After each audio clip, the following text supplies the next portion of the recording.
Inteligencia dental.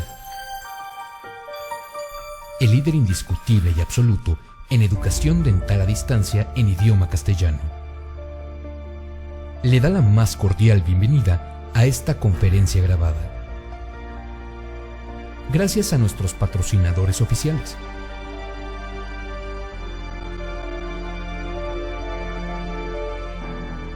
Le ofrecemos siempre un amplio abanico de temas útiles y de actualidad,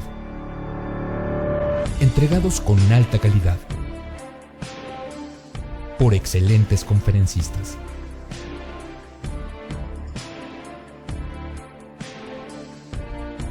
Es un placer recibirle en nuestras conferencias Webex en vivo por Internet, con sesión de preguntas y respuestas, o en nuestras conferencias grabadas disponibles en nuestro canal de YouTube.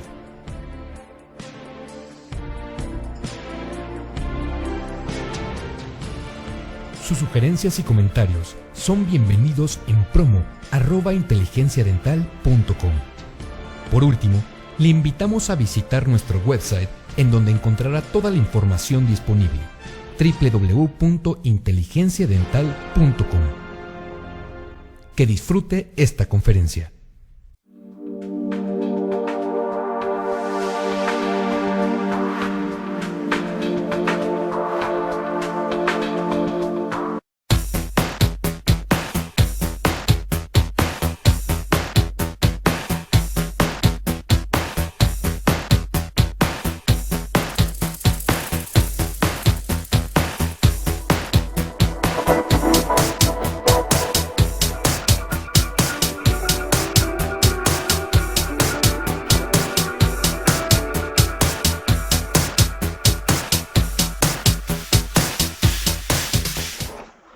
Buenos días, mi nombre es Luis Eduardo Marques Padovan, soy de Brasil y es un placer estar aquí. Soy profesor do Instituto Latino-Americano de Pesquisa y Ensino Odontológico. Y mi formación es en implantodoncia y en maxilofacial. Vou falar sobre reabilitação dos maxilares superiores, técnicas quirúrgicas que podem ser utilizadas. Minha faculdade, Instituto Latino-Americano de Ensino Odontológico, é uma faculdade que fica em Curitiba, no Brasil, onde há muitos docentes trabalhando no curso de maestria em implantodôncia e ortodôncia. Nesta faculdade, trabalhamos com pesquisa e desenvolvimento, investigação com implantes e técnicas cirúrgicas para melhorar essas reabilitações maxilares superiores. Bom, inicialmente, gostaríamos de falar um pouquinho que houve uma grande evolução dentro da implantodôncia. Inicialmente, havia uma implantodôncia em função. Com o tempo, houve uma mudança para cambiou-se para uma implantodôncia mais estética, muito menos invasivo, para que pudesse proporcionar resultados melhores e também com pós-operatórios melhores. Para que possamos começar nossa classe, necessitamos inicialmente de umas considerações muito importantes para as reabilitações implantosuportadas em maxilares. Seguimos esses passos, que seriam: passo clínico número 1, análise extraoral. Passo clínico número 2, avaliar o suporte labial e a dimensão vertical. Passo 3, avaliação intraoral. E aqui, o que considero talvez o passo mais importante: obtenção dos modelos de estudo e encerramento de diagnóstico.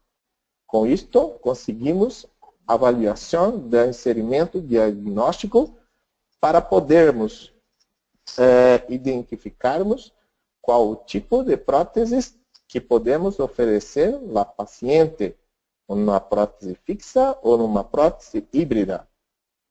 E junto com este encerramento e com as imagens, aquelas imagens, avaliamos a disponibilidade óssea.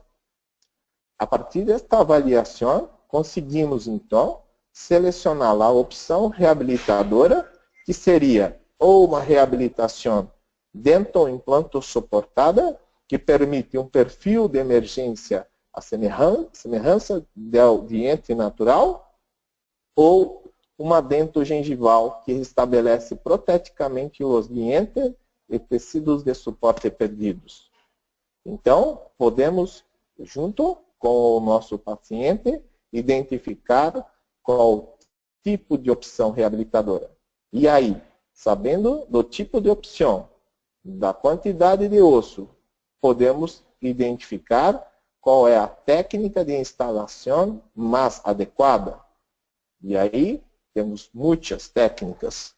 Dentre elas, procedimentos com enxertos ósseos em blocos, senos maxilares, osteotomias ortognáticas, regenerações tecidual guiada, implantes inclinados, implantes curtos, implantes mais palatinos, implantes sem necessidade de recorte e também implantes zigomáticos.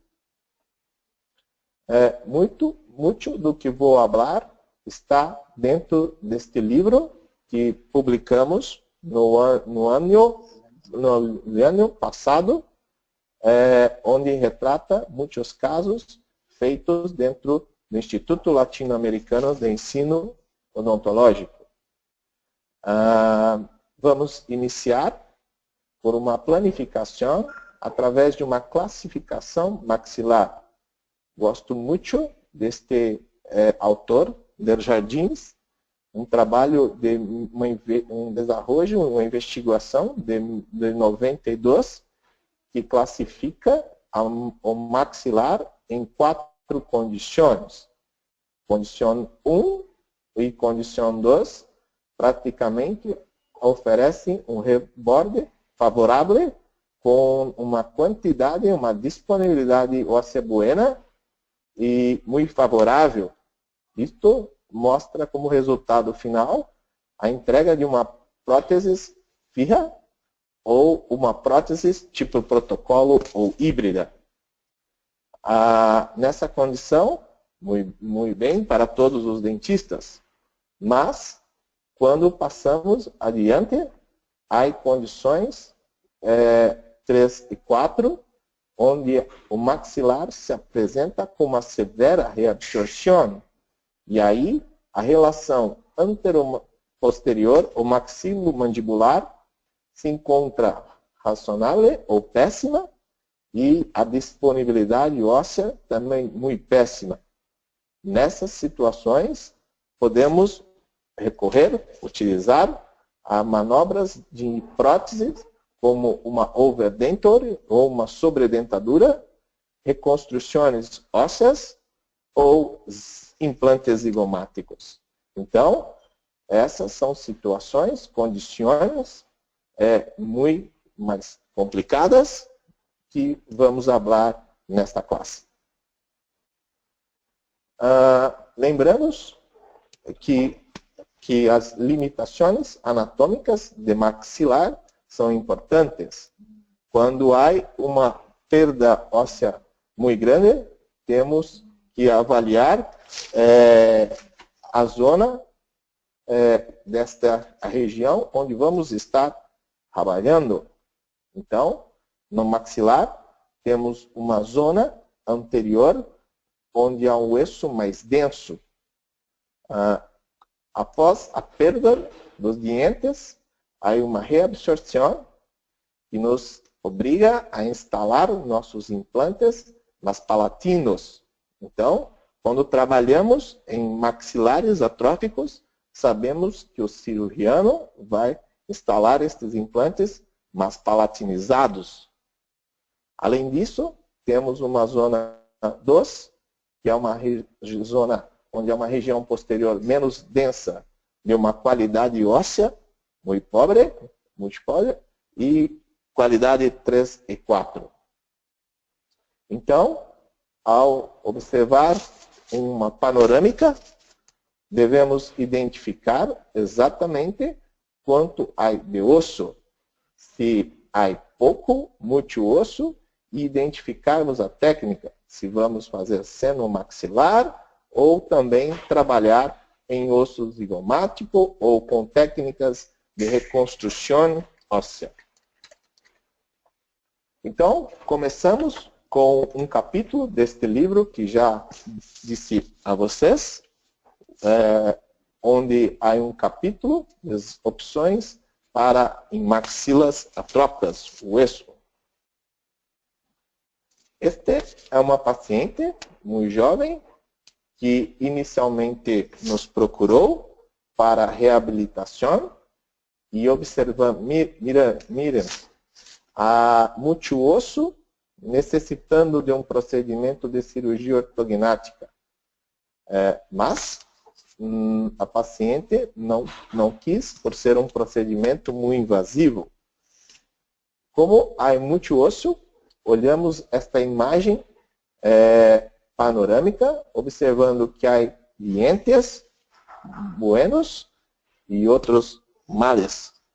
Então, planejamos da seguinte maneira: um melhor posicionamento com mini placas ortodôncias para melhorar o posicionamento. Identificamos a quantidade de osso através de tomografias de osso, com tomografias computadorizadas, e planejamos. Neste caso, para tentar diminuir um pouquinho essa quantidade excessiva de osso, fizemos o seguinte procedimento. Utilizamos de um compasso cirúrgico para que pudéssemos, dente a dente, de canino a canino, marcarmos o quanto poderíamos diminuir. Então, com um hilo dental, fomos margeando e delimitando a quantidade. E fizemos um guia cirúrgico que, após sacar os dentes, introduzimos para que pudéssemos desgastar a quantidade ideal. E, ao mesmo tempo, fomos instalando os implantes. Implantes neodente, implantes com indicação para osso 3 e 4, cônicos drive, para que pudessem ser instalados junto a esta cirurgia. E estes implantes tiveram estabilidade primária acima de 32 newtons e foi proposto a carga imediata.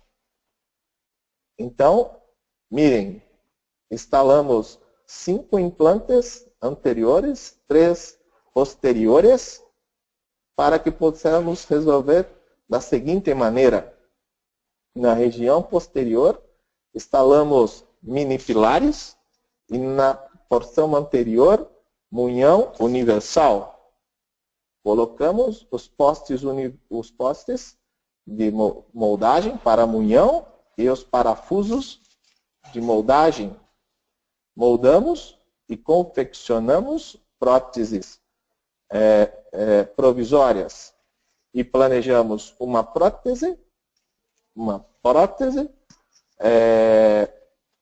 parafusada na região posterior, que me gusta muito, e unitários cimentados na região anterior. Então, este foi o resultado imediato de uma reabilitação utilizando de um desgaste, quando há muito osso, próteses cimentadas, porque acredito que fica um pouco melhor com o resultado estético, isto é uma questão pessoal, e prótese parafusada na posterior. Um resultado muito bem para esse paciente. Há uma outra situação, quando vemos, mirem esta tomografia, uma panorâmica tomográfica, onde observamos que há uma quantidade de osso adequado para que possamos instalar nossos implantes na altura de segundo premolar e molar em direção à eminência canina. Então, mirem, estamos fazendo uma perfuração com a nossa broca, passando lateralmente com os senos maxilares. Pode-se realizar uma pequena ventana em senos maxilares, mas este implante passará total dentro do hueso. Então, entramos com este implante tangenciando esta parede em direção à eminência.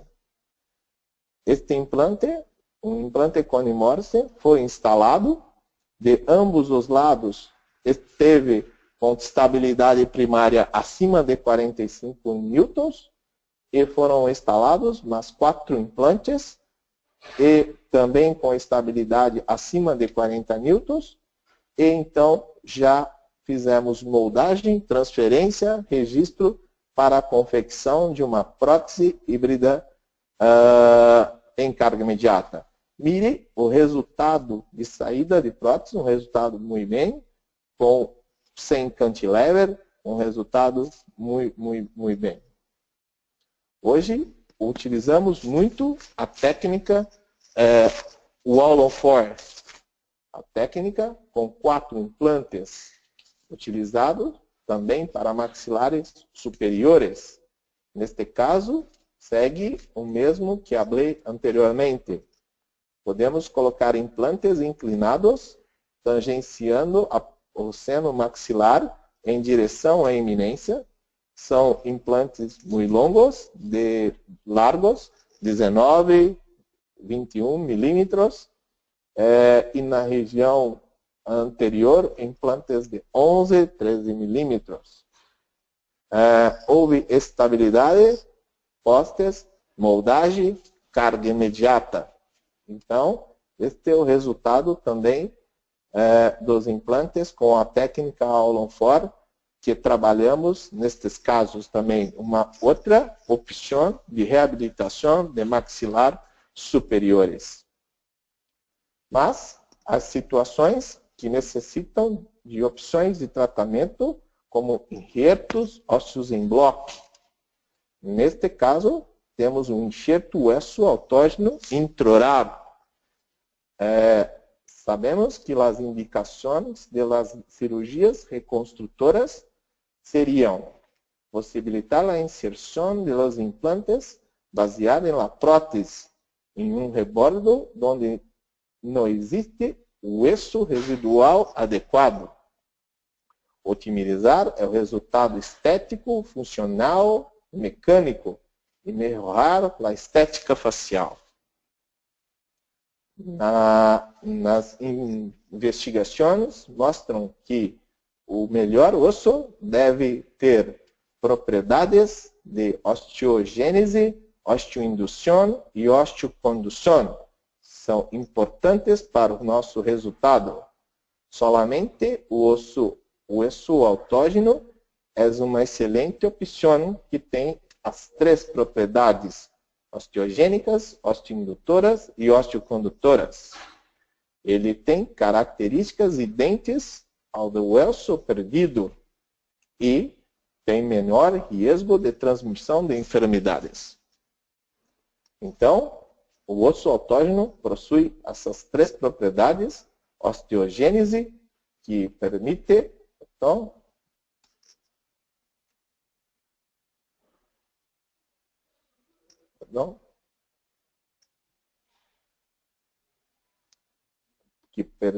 crescimento a partir de células viáveis transferidas para dentro do enxerto, e é o único capaz de formar o osso a partir de células transplantadas do osso esponjoso.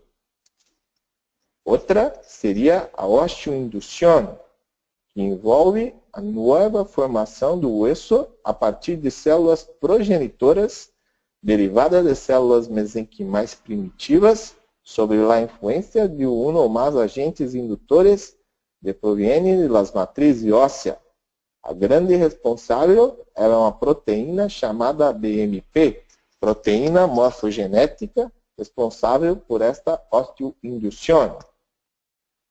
A osteocondução está diretamente vinculada à capacidade do injerto prover um suporte para a formação óssea por reabsorção ou oposição a partir do osso circundante. Então, as indicações clínicas dos enxertos autógenos seriam defeitos em espessura de rebordo alveolar, altura, defeitos associados, levantamento de céu no maxilar, todas as indicações de los autógenos e defeitos associados a implantodôncias, por exemplo, deiscências, fenestrações, relemados de alvéolo, depois do implante imediato, quando o espaço entre a parede alveolar e o implante for maior de 2 milímetros. Áreas donadoras. Temos intraorárias e extraorárias.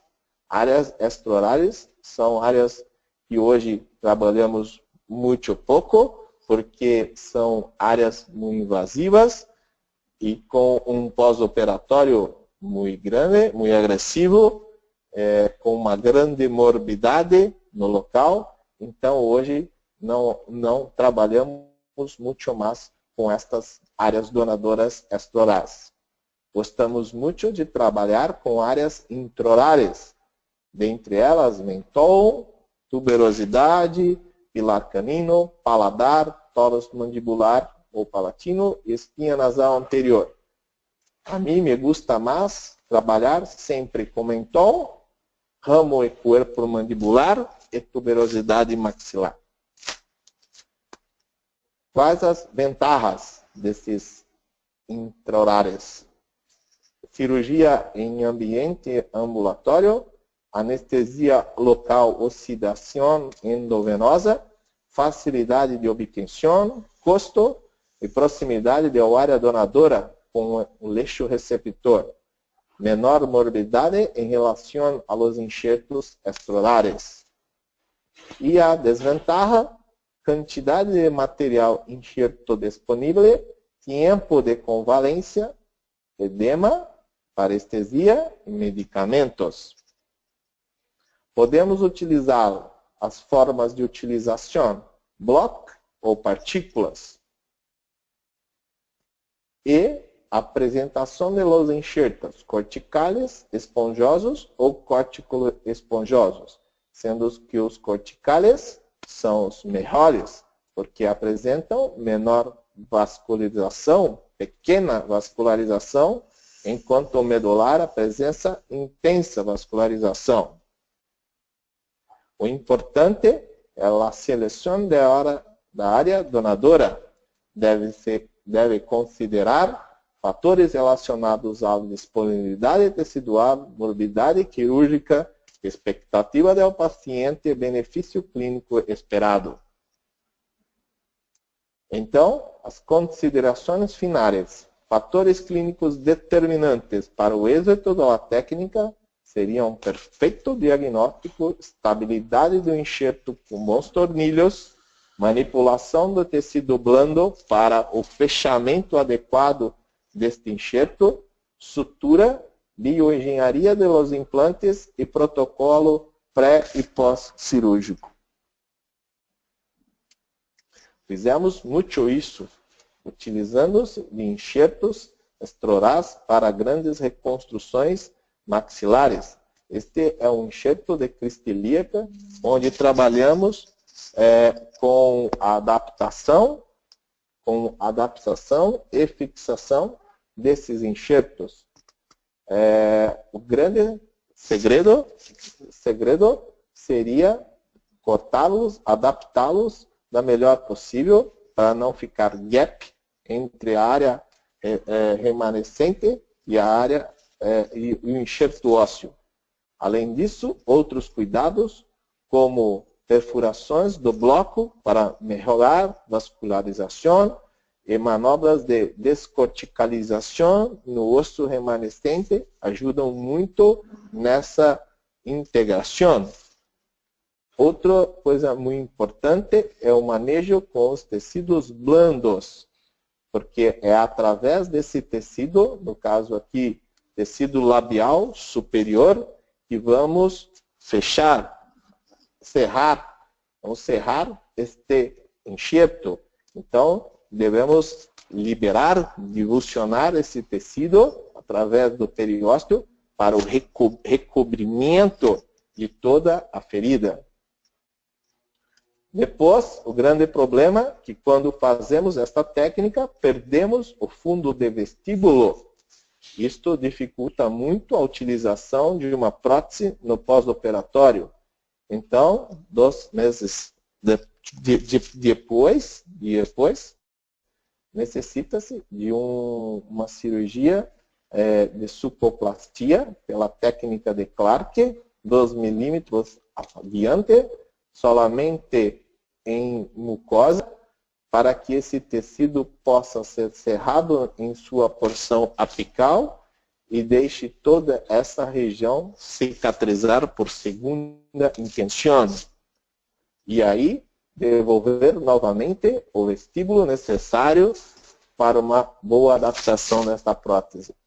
4 meses depois, instalamos os nossos implantes, como miramos aqui, para entregar, então, uma prótese híbrida ou protocolo para este paciente. Mas este é um procedimento muito invasivo, como disse anteriormente. Então, fizemos um trabalho dentro do Instituto com o aluno Bernardo, onde usamos neste trabalho para reabilitação de maxilares superiores, enxertos autógenos intraorais e blocos xenógenos para as reconstruções ósseas do maxilar.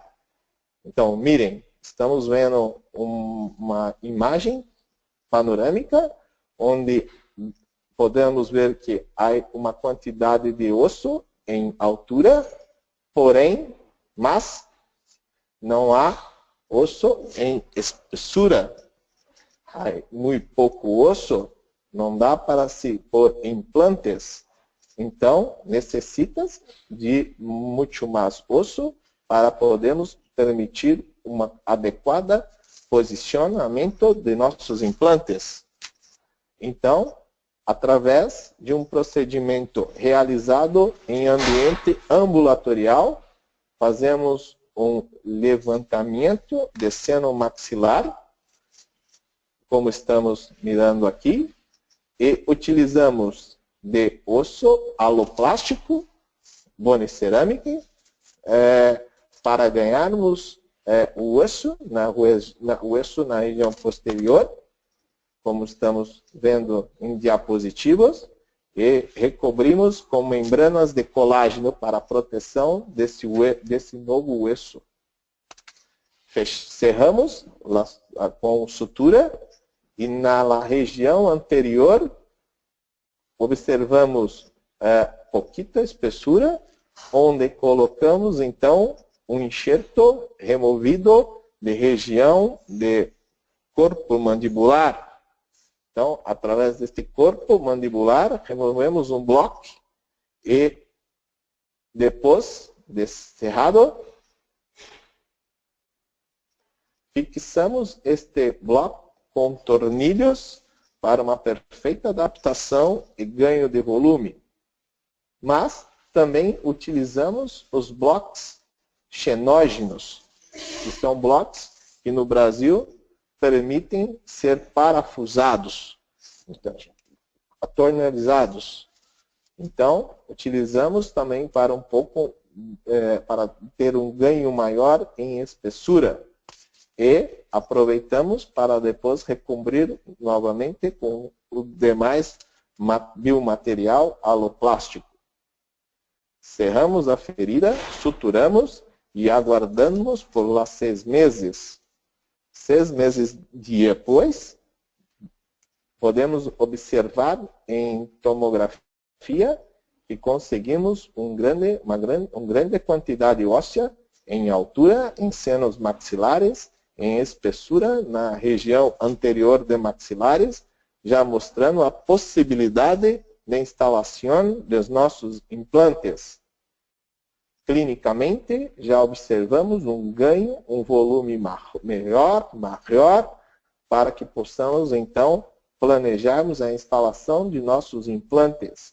Através de um guia cirúrgico, instalamos os nossos implantes. Não fizemos carga imediata, solamente instalamos os nossos implantes, 2, 4, 6, 8 implantes, mantemos por 4 meses e depois reabrimos estes implantes para que possamos instalar os mini pilares sobre esses implantes, nossos abatimentos protéticos, mini pilares da neodente, e prosseguir com a reabilitação. Então, temos os nossos implantes e a confecção de uma prótese provisória inicial para que depois façamos a prótese definitiva. Uma boa resolução, usando solamente enxerto intraoral, biomateriais, não necessitando de anestesia total, não necessitando de quirófano, hospital. Isto me gusta muito hoje. Uma outra opção de tratamento que trabalhamos é a regeneração óssea guiada. Esta regeneração tem como a característica a exclusão de células de tecido blando, não osteogênicas. Aislar e criar espaço protegido através de uma organização do coágulo sanguíneo. Se realiza a estabilização e adaptação da membrana em um hueso de suporte com tornilhos de fixação. Aguarda-se de 6 a 7 meses para que possamos, então, prosseguir. Há muitas investigações a respeito deste assunto, também para ganho vertical, de osso vertical em mandíbulas, e a literatura mostra excelentes resultados com este tipo de hueso regenerado, mostrando um sucesso muito grande. E aqui, para nós no Brasil, começamos a história da regeneração óssea guiada no final da década de 80. A implantodôncia começou no Brasil com regeneração óssea guiada na década de 80, com uma reconstrução óssea de êxito na osteointegração comprovada, melhor posicionamento dos implantes e maior índice de êxito em implantes bem posicionados. A concepção da regeneração óssea é a criação de um suporte de uma barreira fisiológica através da velocidade de crescimento de células epiteliais em fibroblastos e diferenciação em hueso. Para isso, utilizamos-se de uma malha de titânio para promover um arcabouço do novo rebordo. Esta malha ou tela de titânio é uma malha que foi confeccionada, fabricada numa empresa Neoorto, empresa irmã de Neodente também, né? Que trabalha com placa e parafusos maxilofacial, onde há uma espessura da tela de 1,3 milímetros em formato de losango.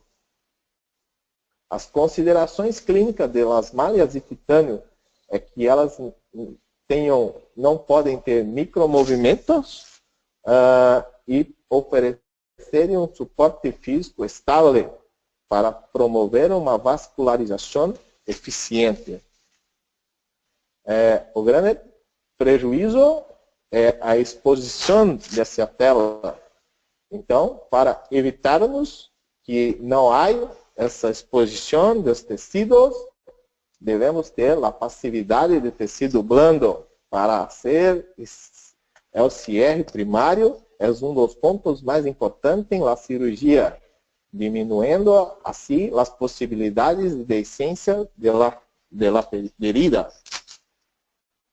Indicações: defeitos ósseos periimplantares, deficiências ósseas locais, crescimento vertical de los bordos alveolares, simultaneamente com instalação de implantes ou em 2 etapas, são as indicações. A técnica cirúrgica. Iniciamos com uma incisão, ok? Com incisões oblíquas. Depois, promovemos o despreendimento, o descolamento total deste retalho. Em seguida, vamos preparar a malha e adaptá-la corretamente. Vamos inserir o enxerto e adaptar a malha com tornilhos, deixando estas telas, como disse, muito estáveis, para que não tenha micromovimentos e assim não acontecer de espola, de ter exposição da malha. E cerramos a ferida e a suturamos. Há muitas evidências científicas, muitas investigações que podemos ver na literatura, mostrando que, por exemplo, este caso, um caso de um paciente de 67 anos, que foi instalado 4 implantes através da técnica de regeneração, cerca de 4 milímetros de rosca exposta, recobertos com osso autógenos, colocado com raspador ósseo. E o mais interessante desse trabalho é que esta tela foi coberta com uma membrana de pericardio e 14 anos depois, a operação de la reabilitação se encontra funcional e saudável. Isso é muito interessante porque com um grande número de acompanhamento.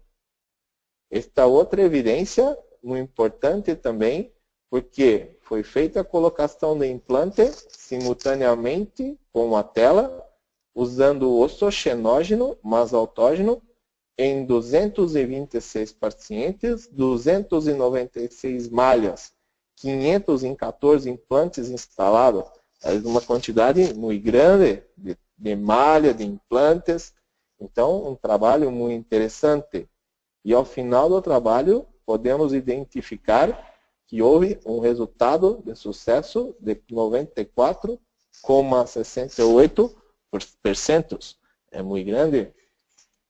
Uma outra evidência, este é um trabalho também que mostra um estudo de 3 a 8 anos depois da carga protética. Isto é importante porque depois da carga protética sabemos que há uma grande reabsorção dos nossos implantes. E em 56 implantes instalados e com acompanhamento mostrou que houve um êxito nesta técnica de 96,4%, muito grande também. Então, há muitas evidências que nos mostram que podemos utilizar a técnica de regeneração. E dentro do nosso instituto, então, em Curitiba, trabalhamos também com este tipo de técnica para reabilitação de maxilares superiores, usando a malha de titânio. Então, podemos usá-la tanto para aumento vertical, como estou mostrando nesse diapositivo, para onde vemos a instalação de 3 implantes com roscas expostas, depois a instalação de uma malha e por cima a colocação de um enxerto xenógeno com um recobrimento de PRF, que vou falar mais adiante. Depois disso, podemos observar que após a instalação, o recobrimento com o enxerto em malha e também PRF, que é o plasma rico em fibrina, vamos é ter o acompanhamento e ter um bom resultado também com esse tipo de técnica. Então, podemos falar um pouquinho mais sobre o PRF, plasma rico em fibrina, que também utilizamos dentro de nosso instituto. É uma malha de fibrina autóloga obtenida a partir de la centrifugação controlada do plasma, ou lactendose das fases de plaquetas e leucócitos contendo frações de fibrina. É um enxerto autólogo que libera fatores de crescimento durante um período prolongado de tempo, tendo as plaquetas dentro de uma malha de fibrina livre de trombina juntamente com leucócitos. São liberadas TDGF, VEGF, TGF, B e trombopontina em 7 a 14 dias. Precisamente quando a angiogênese tem um pico e comienza o crescimento osso. Então, a diferença de antigamente do PRP com o PRF é que o PRP necessita-se de uso da trombina, o PRF não. E como se processa? Para fabricar membranas autólogas, podem ser suturadas em qualquer local, aumentando o biotipo tecidual.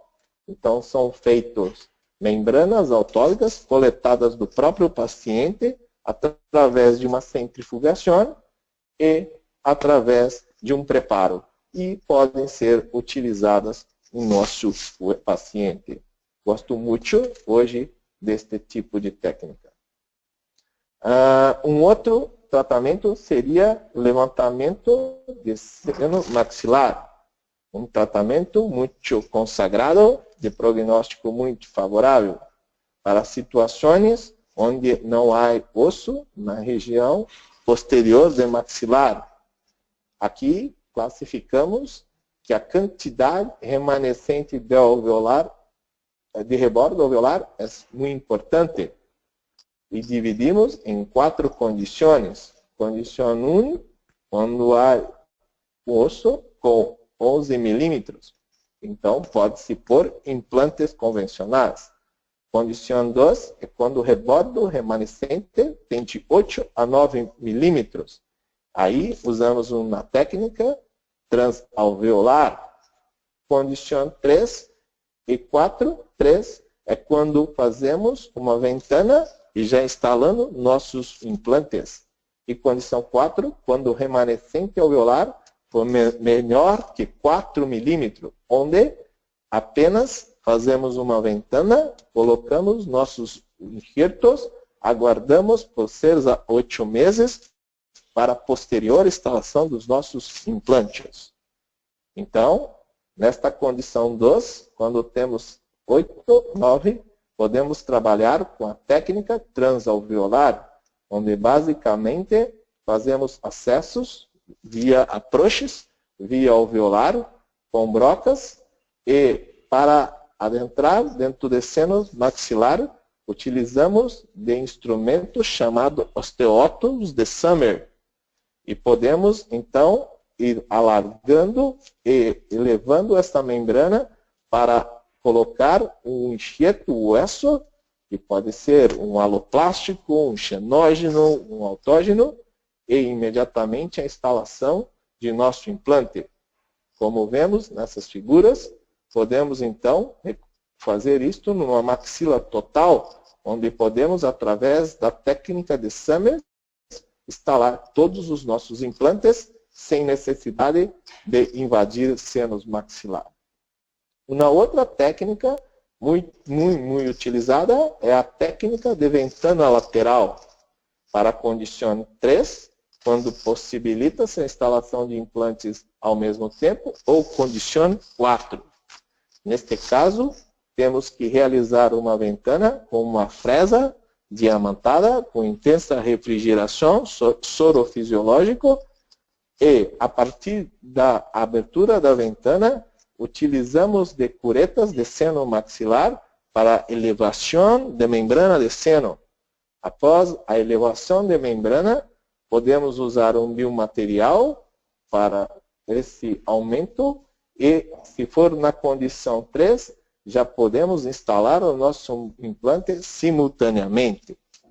É uma técnica onde pode ser utilizado todos os biomateriais, qualquer substâncias, drogas, combinação de origem natural ou sintética. Então, podemos trabalhar com autógenos, xenógenos, aloplásticos ou BMP, que falamos também daqui a pouco.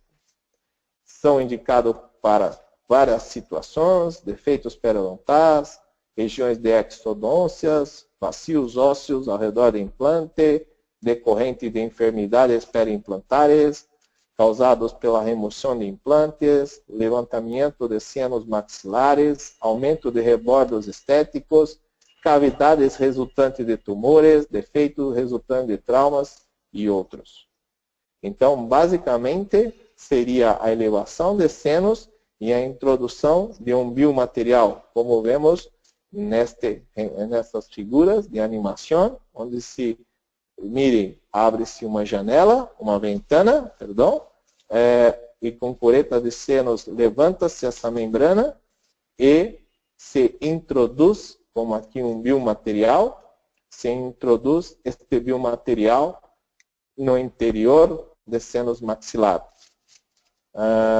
Esses biomateriais são introduzidos, depois cerrados com uma membrana de colágeno e esperamos de 6 a 8 meses.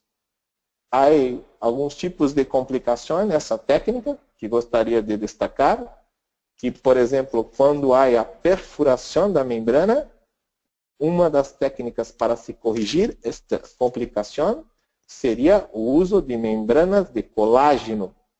Esta técnica é quando há uma perfuração de 5 milímetros até 5 milímetros. E aí podemos usar este tipo de técnica. Então, ocluímos, cerramos esta perfuração com a membrana de colágeno e prosseguimos na instalação do nosso enxerto.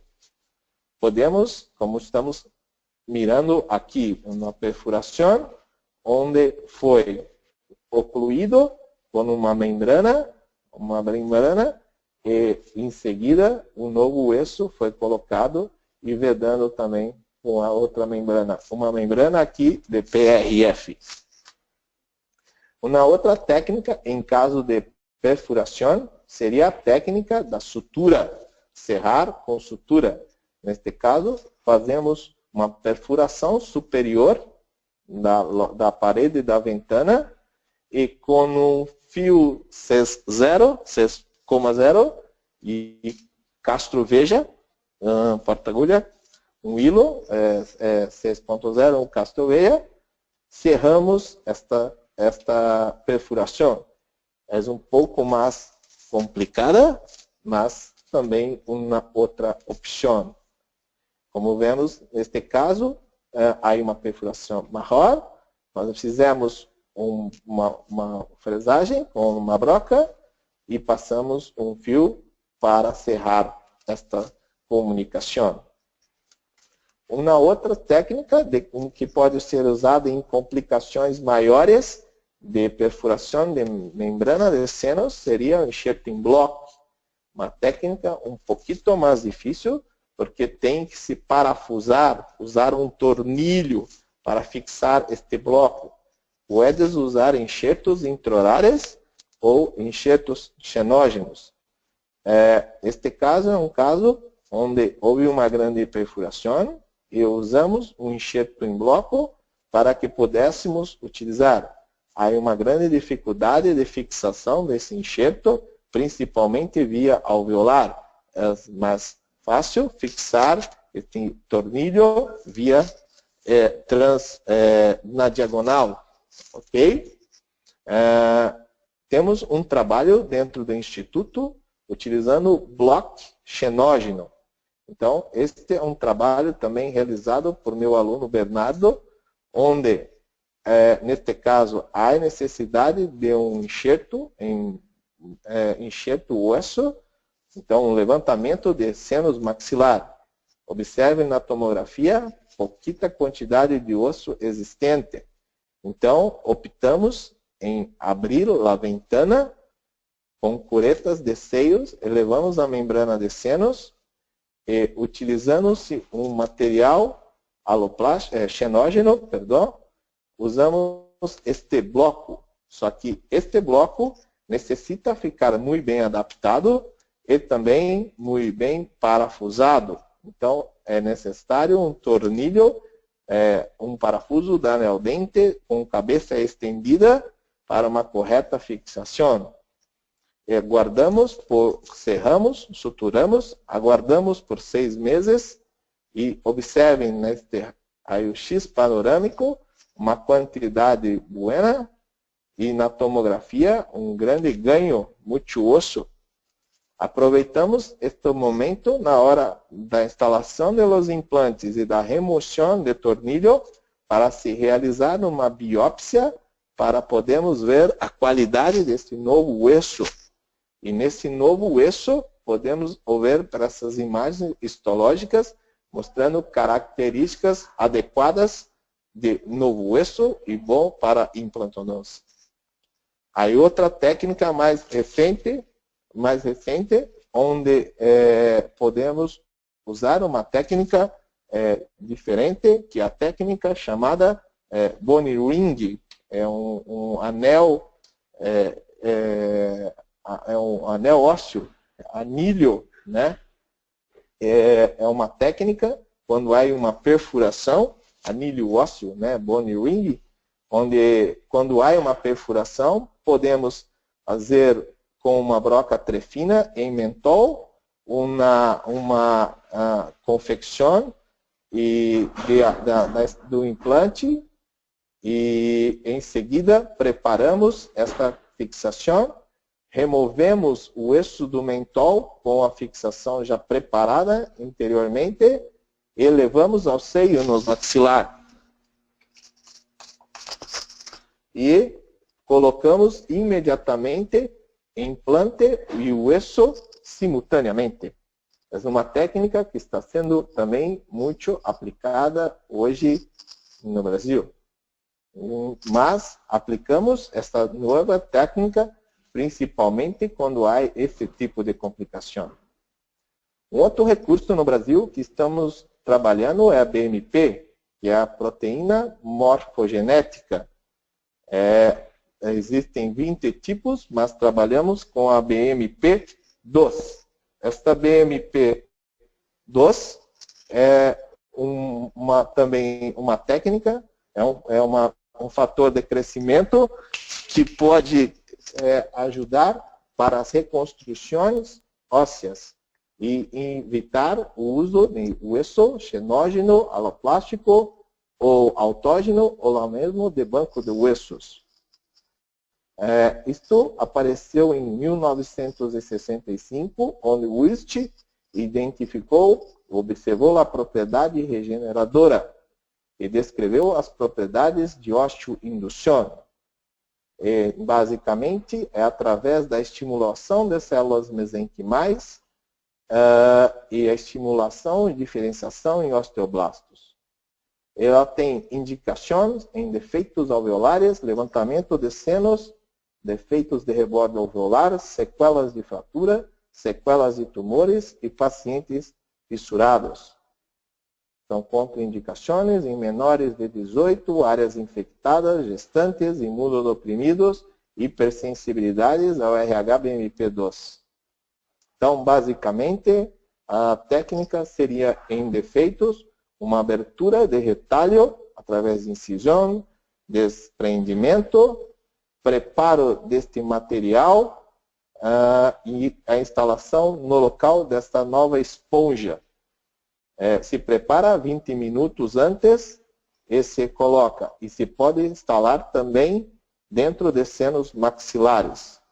Aguarda-se por 8 meses e podemos instalar os implantes. Fizemos uma investigação publicada em 2014 na revista Oromaxilofacial Implantes, com 4 casos de BMP e mostrando vantagens, sendo altamente osteoindutor, o osso 100% vital, sem material residual, sem necessidade de um segundo sítio cirúrgico, seguro e eficaz. Possibilidade de obter grandes volumes. Então, vantagens são muito grandes. As desvantagens deste material seria edema, pouca estabilidade e o custo, que é ainda um pouquinho grande aqui para nós. Para evitar colapso dos tecidos blandos sobre a esponja de colágeno, se recomenda a utilizar uma barreira para formar um suporte. E aí entram-se as malhas de titânio como um excelente material para esta finalidade. Sem embargo, apresentam alto grado de exposição. Então, mirem este caso, há pouco osso na região posterior, quase nada, muito pouquito. Depois, na região anterior, já está sem nada, já estamos em fossa nasal. Muito pouco também para posterior. Então, um caso que necessitou de uma reconstrução muito grande de rebordo maxilar superior. Então, observem clinicamente o defeito deste paciente. E aqui podemos visualizar neste vídeo a técnica que foi executada. Então, fazemos isto com anestesia local, em ambiente ambulatorial. Pode ser utilizado sedação intravenosa. E o procedimento basicamente é feito com uma incisão sobre o rebordo maxilar, um desprendimento desta região. Em seguida, pode-se preparar um enxerto, né? E aqui sendo preparado a ABMP. Foi utilizado também um enxerto osso autógeno com raspadores. Então, o que fizemos? Preparamos o sênus maxilar bilateral através de abertura de ventana, levantamento da membrana com curetas de ambos os lados. Em seguida, preparamos esta área com manobras de descorticalização e usamos para isto a BMP, osso aloplástico bonicerâmico, ok? Então, podemos pegar um pouquinho da BMP e misturar este osso aloplástico e malha de titânio. Então, aqui também usando tela de titânio. Usamos PRF para usar de membrana no interior dos senos. Usamos bonicerâmico para ocluir senos e recobrimento. E também usamos malha, tela de titânio com aloplástico. Usamos 9 furástico de bonicerâmica. O segredo é sempre ter tornilhos para uma boa fixação. Então, são tornilhos de neodente com cabeça expandida. E depois, os tecidos blandos são separados para que fiquem muito bem cerrados, vedados. E por cima de tudo, membrana de PRF para ficar de interface. Então, temos a membrana recobrindo, cerramos e suturamos. Aguardamos por 8 meses para que então possamos remover e instalar 8 implantes de cada lado e permitir a reconstrução desse paciente. Este é um caso muito interessante. Então, este é um outro caso de BMP, passar um pouquinho mais rápido, caso feito junto com os professores Jacques Luiz e alunos, onde há uma quantidade em altura óssea, mas pouquinho espessura. Neste caso, fizemos o preparo do paciente, colocamos implantes curtos em mandíbula, inicialmente, e em cima. Trabalhamos com levantamento de senos, uso de infuse, biós, tela e partimos para a reconstrução. Protegemos com membrana de colágeno, cerramos, suturamos. E observem o grande volume nesta região. Em seguida, vemos a tomografia computadorizada, mostrando o grande volume que foi adquirido nesta região. E depois da sua remoção, 6 meses depois, foram instalados implantes. Foram instalados 3, 5, 9 implantes, que quando olhamos a tomografia, exatamente no lugar onde há osso. Então, foram removida a tela e instalado o implante. Após a instalação do implante, foi esperado por 6 meses também, e aí se procedeu à reabilitação desta paciente com a instalação de mini pilares, moldagem e a confecção da nossa prótese definitiva, fixa.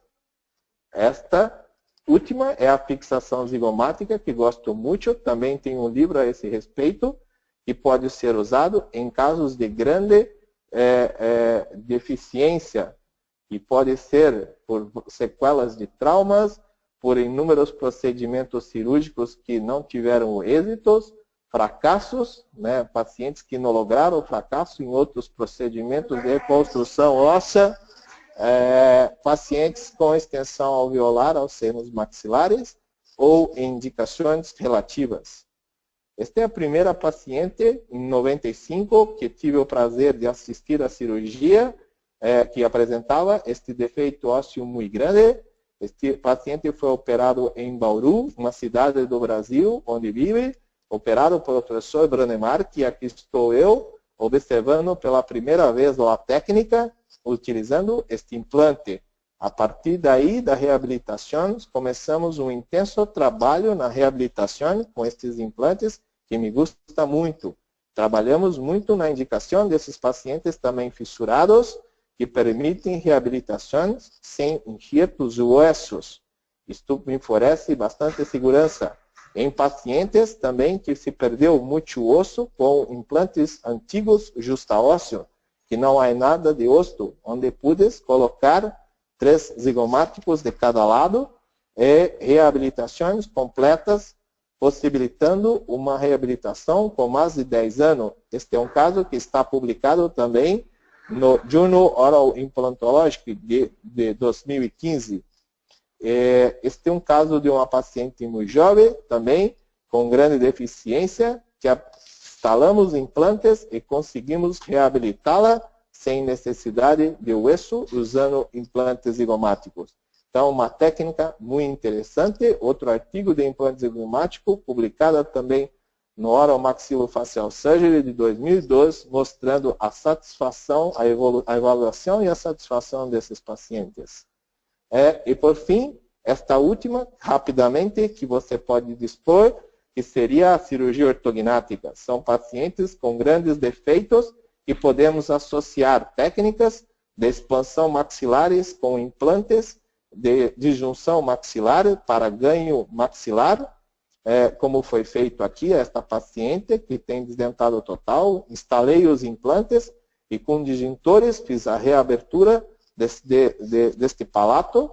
Depois reconstruímos com enxerto de calota, instalamos implantes, aguardamos por 6 meses e confeccionamos o planejamento quirúrgico através de cirurgias de modelo e radiografias para cefalometrias, traçados cefalométricos, e realizamos uma cirurgia ortognática para devolvê-la a uma condição de melhor estabilidade e oclusão.